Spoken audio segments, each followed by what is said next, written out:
Everyone, ఇవాళ నేను మీకు మిరియాల చాట్ ఎలా చేసుకోవాలో చూపిస్తానండి. ఇలా మా అమ్మమ్మ చేసేది, ఎలా చేసుకోవాలో చూపిస్తాను.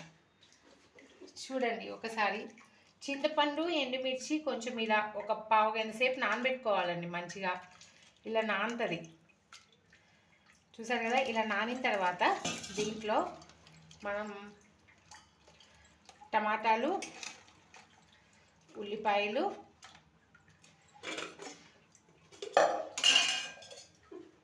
కరివేపాకు అంటే కరివేపాకు,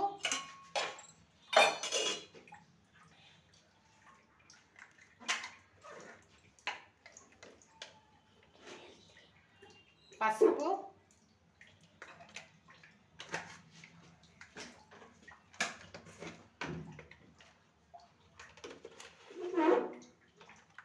ఉప్పు,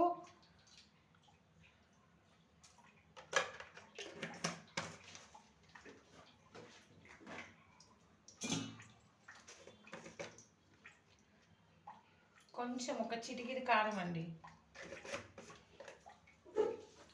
వేసుకుని ఇప్పుడు మంచిగా పిసుక్కోవాలి. మనం ఇలా చేత్తో మంచిగా పిసకాలండి.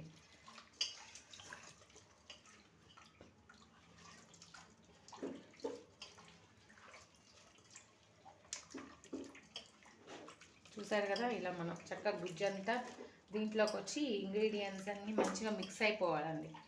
ఇలా కలిపి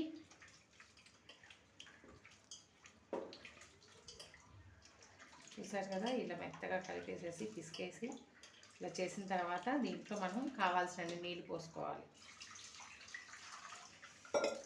ఈ కన్సిస్టెన్సీలో ఇలా చేసుకొని మనం పొయ్యి మీద పెట్టి మరిగించుకోవాలండి కాసేపు.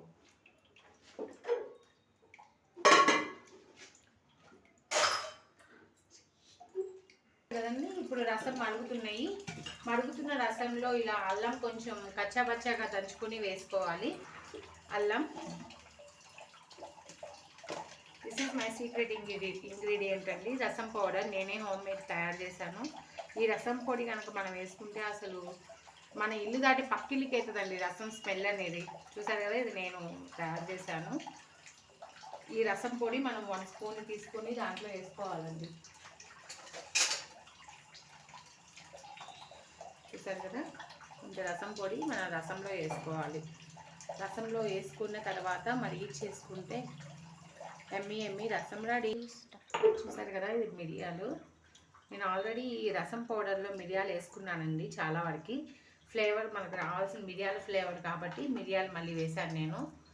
జలుబు దగ్గు ఉన్నవాళ్ళు ఈ రసం తింటే నోటికి హాయిగా ఉంటుందండి. జ్వరం వచ్చిన పిల్లలకు కూడా మన ఈ రసం చేసి పెడితే ఇలా మనం ఒక 10 నిమిషాలు మరగనిచ్చి తర్వాత ఒక చిన్న బెల్లం ముక్క వేసుకోవాలండి. చిన్న బెల్లం ముక్క వేసుకుని తాలింపు వేసేసుకుంటే వేడి వేడి మిరియాల రసం ready. Please subscribe my channel.